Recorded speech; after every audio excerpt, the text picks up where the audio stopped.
And now imagine that you take that concept and you start building your own community. I mean, this is the time that we're in now, and we realized how alone we were during the COVID shutdown. When things did finally open up again, we realized how much we needed people. So the strategy now is to eventually build your own community. Marty Dickinson is a seasoned entrepreneur, speaker, and author, best known as the founder of Here Next Year. With decades in digital business, he's earned the name the Business Longevity Guy for helping others scale with strategy and staying power. And I went around and watched a lot of speakers and started giving workshops myself, teaching internet marketing strategies. I saw every speaker would get on stage and he'd say, remember, you need to take action. Who is this action person and why do I have to do anything he says? I'll stand in front of the room and I'll hold this big poster board and I'll say, remember this face next time you find yourself procrastinating and take action.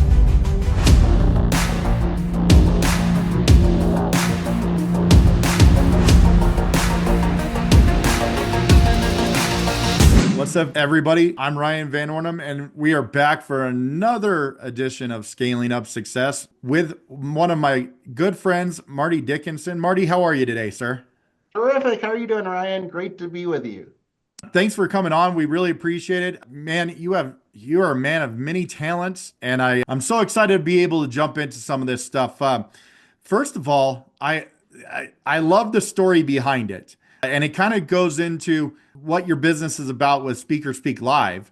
But tell me a little bit about action. That is a great place to start because I always start with my presentations introducing my mascot. And there he is right there. That is action. You know, I started action because when I started speaking, I came out with my very first book called Winning the Internet Dogfight.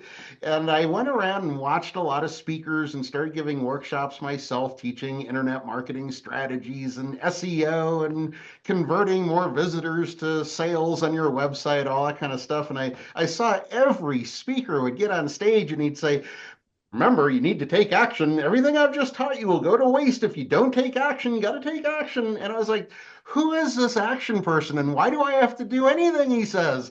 Right. And where do I take him?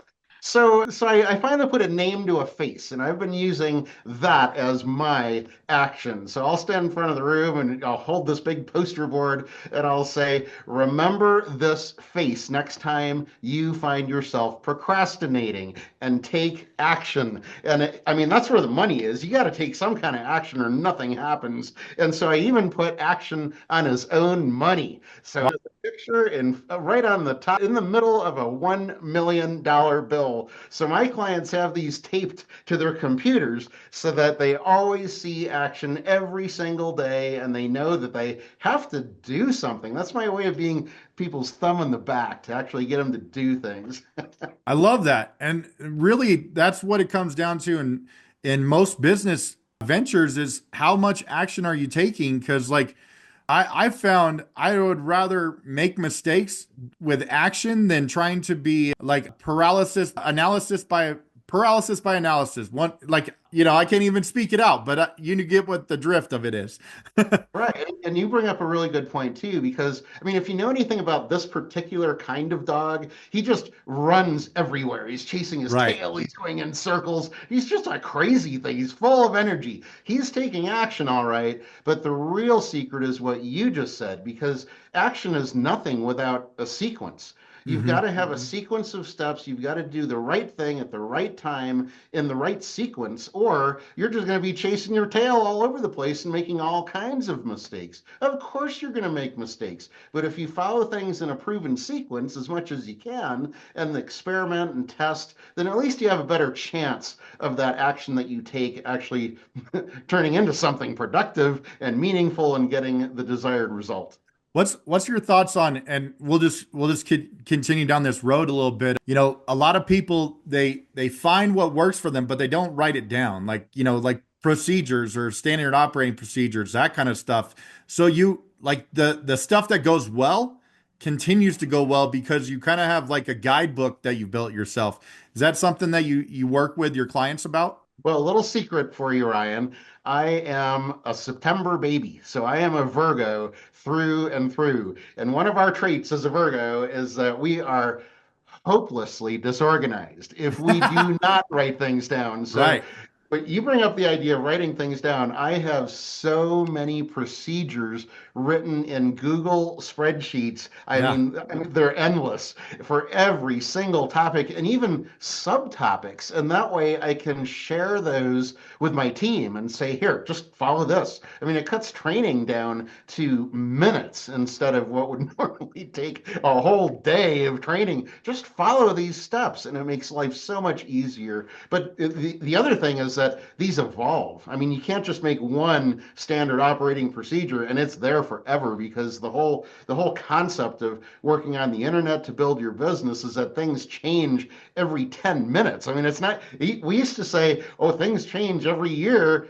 Then it was every month and then every week. And now it's just like, I mean, you could try something now and 10 minutes later, it's not the best way to do it anymore. You've discovered something else that's going to take its place in that part of the process. So it's continuously fluid. Marketing, when people say, "Oh, that's so 2015 to market that way," or whatever it is, I find it's like what didn't work last year or what did work last year may not work this year now. It's moving so fast, even 6 months ago.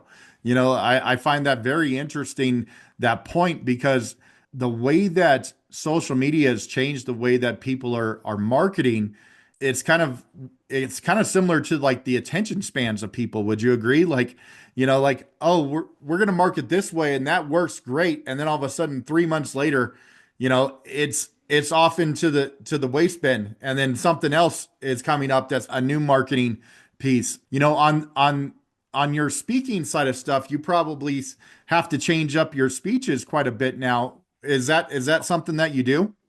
Oh, all the time. I mean, honestly, every time I get in front of an audience, it's a custom job. It really Hmm. is because not only does the content change itself, but the audiences change too. So depending on what audience you're speaking to, you have to alter your presentation. So and those are just called modules. You have a Yeah. core of presentation that everybody's going to receive. That's what you're known for. That's what they're bringing you in for. And then you just bring in this piece. Oh, it's a customer service department. Oh, it's a bunch of internet marketing experts. I mean, you have all these different modules that you bring in depending on who your audience is.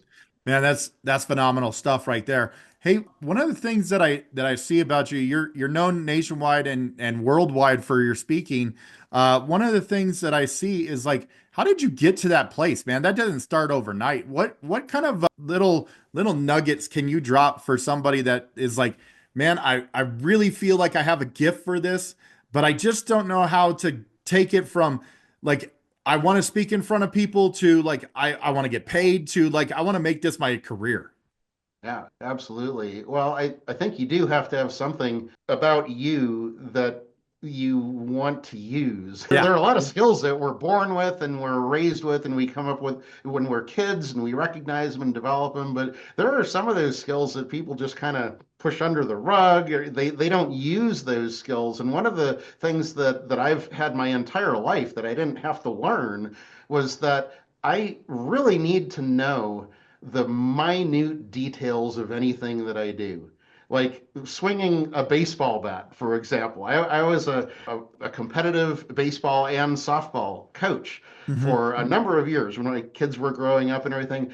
I had no idea how to hit a ball. I mean, I remember when I was a kid, I had to swing a bat and everything, but I had to actually dissect it into five specific steps and analyze and what are all the nuances. I do that with everything I do, and I think that's a trait that I bring because I can go to any conference where they're talking about some kind of a marketing strategy, and somebody will elbow me next to me and they'll say, "Do you have any idea what he said? Because it seems like there's a lot of holes in that process." Yeah, here, let me show you how it works. Here's step one, two, three, four, five, six, seven. wow, why aren't you on stage teaching that stuff? I mean, that happens all the time. And well, because a lot of the conferences there are not training environments. You're not there to get every single step. You're there to get introduced to a speaker or listen to a keynote. You're there for a conference. So the stages themselves have different purposes. Speakers have different focuses of what they do. And that's what mine is I find out what all the little bitty steps are and I chaperone people through those. Even when I'm on stage speaking, I'm chaperoning. I'm not really giving a presentation in its traditional sense. I'm having my audience do what they've come to do. So right in the moment, they're like, well, Marty, I see I'm supposed to do that on my cell phone, but I can't figure that out. Can you help me? So I walk over to the person and we actually do it. So this is Yeah. experiential learning. That's the kind of presenting that I work because, coming back to your original question, I've been doing that my whole life, is just dissecting every little minute detail and going through the actual steps. Man, I love that. One of the things that like, and we've been in several different rooms together over the last year.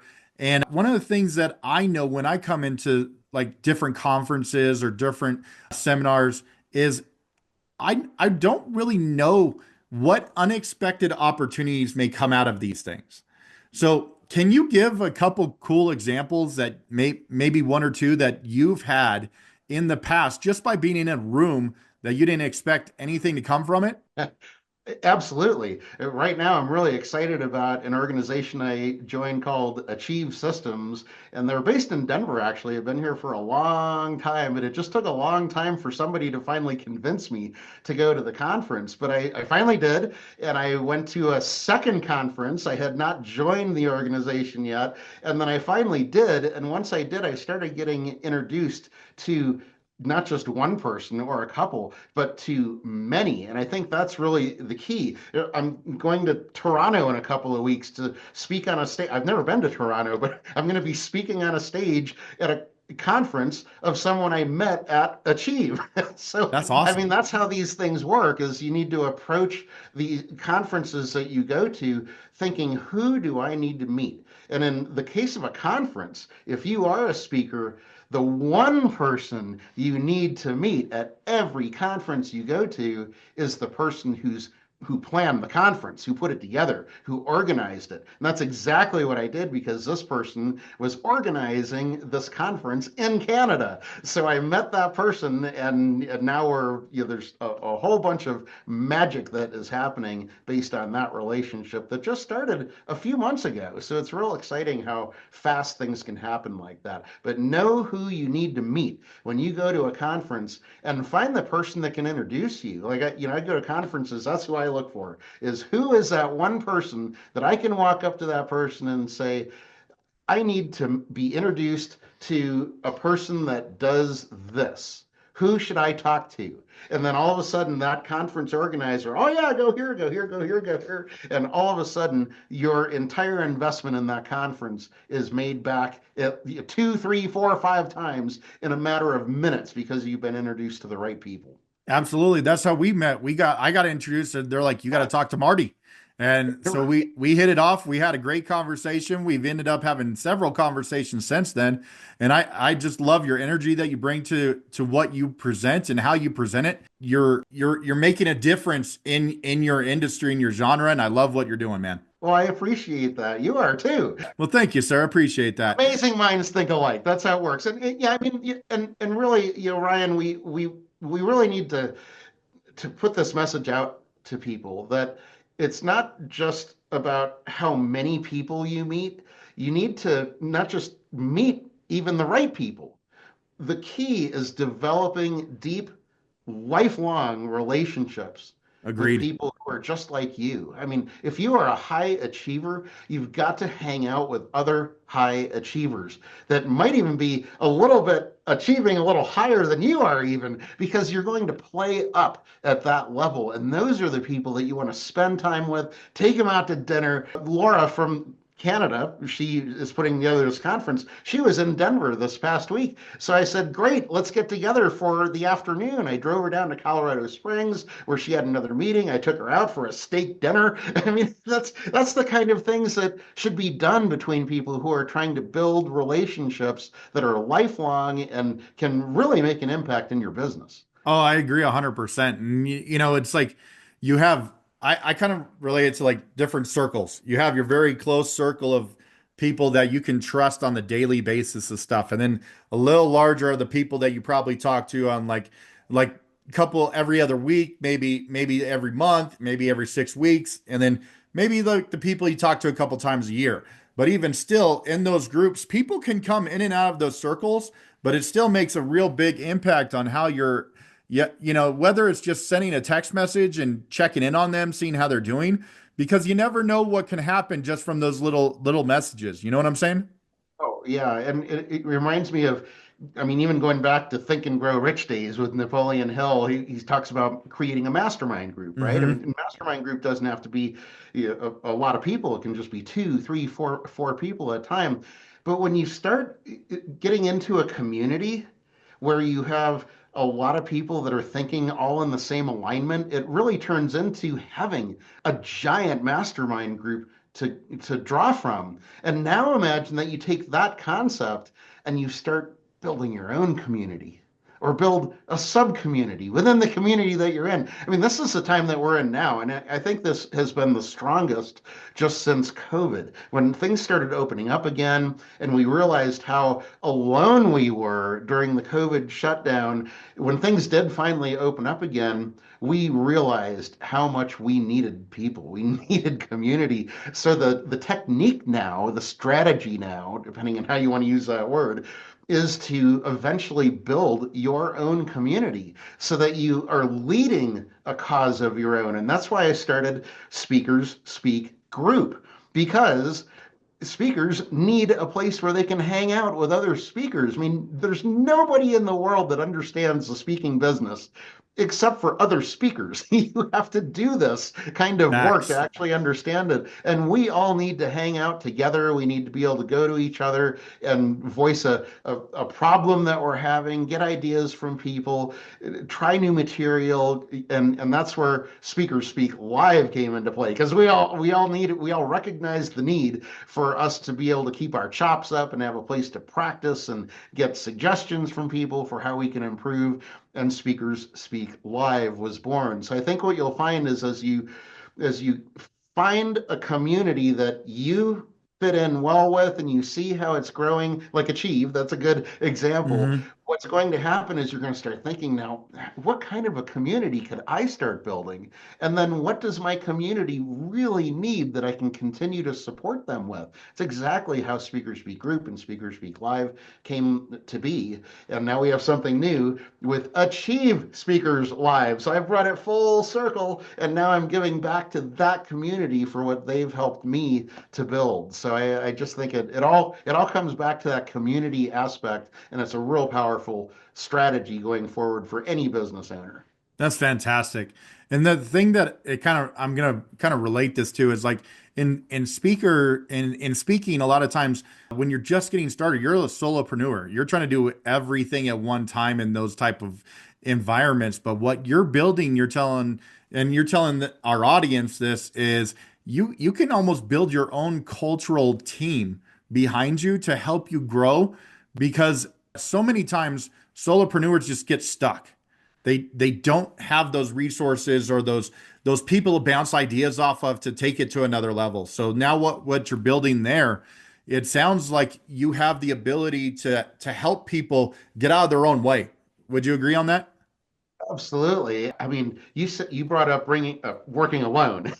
That brings back memories, because I just remember back in the corporate world. I mean, I was a corporate sales guy. I was traveling around the country selling accounting software, the three things that I never wanted to do. I didn't want to be a traveling salesman. I didn't want to have anything to do with accounting because I hated accounting in college, and I certainly didn't want to have anything to do with computers because I'm not a technical person. I'm the guy that would hold up our class. The teacher would give us all these commands, and he'd say, "Okay, everybody hit the print key," and everybody's project would print, and mine would get stuck somehow, and we'd spend all the rest of the class trying to figure it out. It was so annoying. So there I found myself flying around the country selling accounting software of all things. And I really wanted to get out of that because of all corporate America. And so I started a business on the side, and it was just me.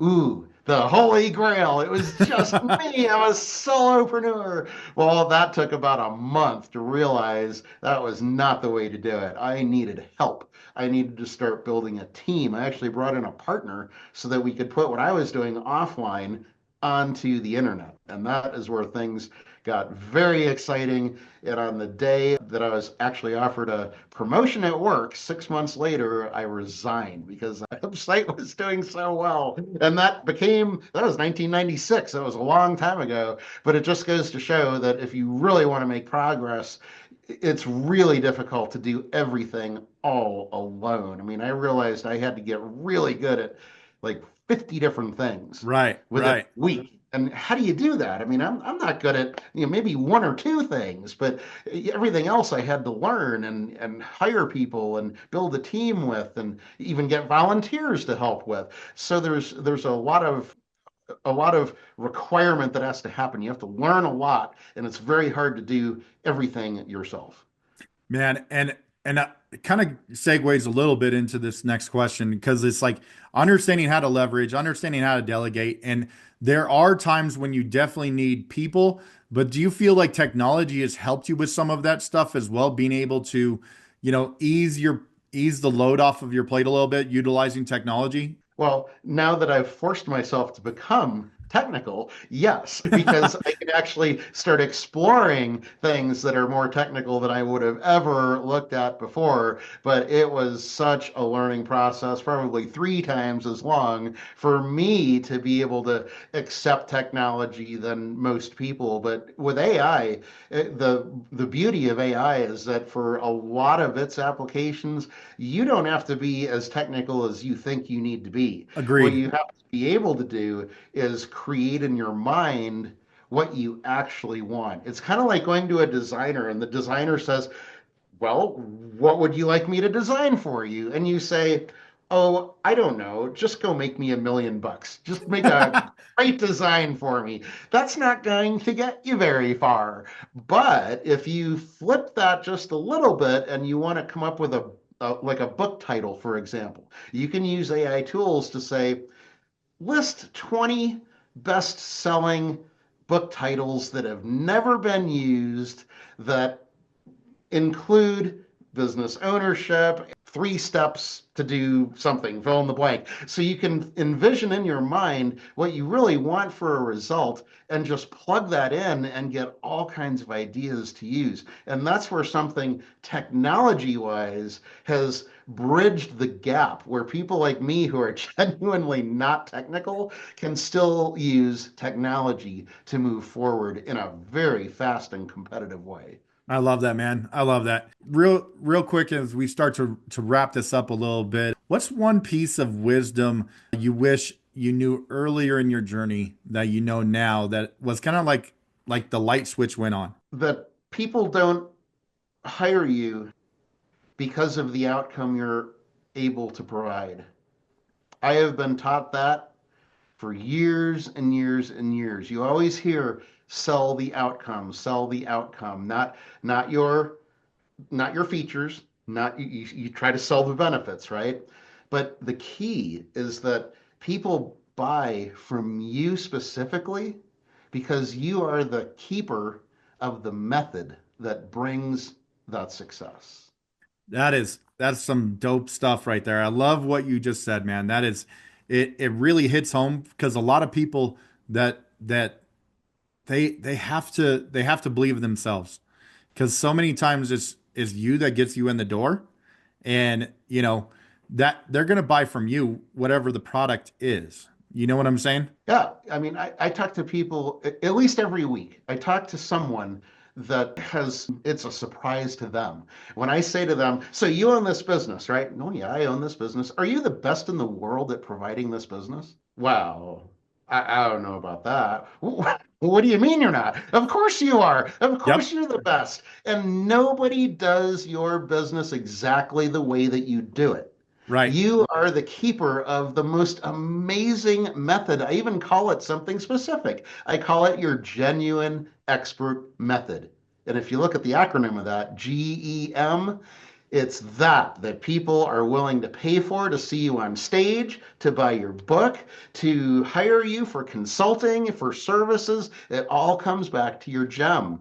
So if I was to do something different way back in the day, I would have figured out step one. What is my process, my genuine expert method that nobody else does, but I do? Nobody has the stories like I do. Nobody has the experiences like I do. And the same goes for you. Everybody has that genuine expert method inside them, even if only that gem is that you have stayed alive as long as you have. I mean, nobody has lived your life the way that you have. You have an expert method inside you for how you've survived all the possibilities that could have taken you out. But no, you are a survivor. So use that same concept and apply that to your business and come up with your genuine expert method. It's what people want to buy. And I'm telling you guys right now that are watching this thing, that is worth exponentially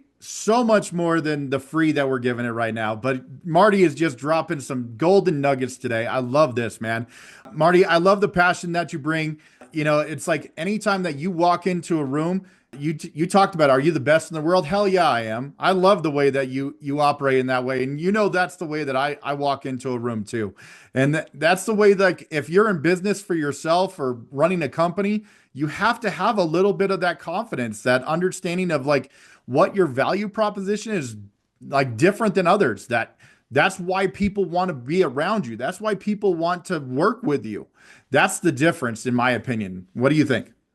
And that's what keeps you in business for Right. longevity. I mean, I've been doing this almost 30 years, and it's because of that method that I still follow it. I mean, Ryan, I have not changed that method. It's my method. When I bring in a client, I use the same 6 steps every single time, and all the tools have changed, but the process hasn't changed at all. It's really amazing how when you figure out what that genuine expert method is, it is what will give you longevity in your business. And people will come to you for years because you are the keeper of that gem. I just think it's a lost idea. It's a lost practice for people to think, I actually do have a sequence that I take every client through. And that's why they're hiring me, because the sequence is so predictable that it's going to have a positive outcome.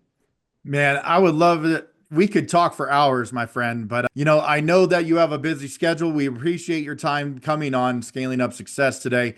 Is there anything you want to leave the audience with? Yeah, I think if you are a business owner, you should be using speaking to build your business. And if you're not, then I welcome you to join Speakers Speak Group on Facebook. You can go to speakerspeakgroup.com. That'll take you there. And if you are using speaking to build your business, great. You should join the same group. And you should also come to Speakers Speak Live. And you can go to speakerspeaklive.com to join there to be in our weekly Zoom event where we will showcase you as a speaker. And then once we see you speak, we can refer you to the stages that we are on. So those two things together are a great way to get introduced to me. And then ultimately I'd love to get to know anyone that is ready and willing to find their gem and use speaking to build their business. Love it, man. Love it. I can't wait to see you again in person, my friend. Always a pleasure getting to be able to talk to you. Thank you so much for coming on the Scaling Up Success podcast. Thanks for having me. All right. Enjoy. Have a great one.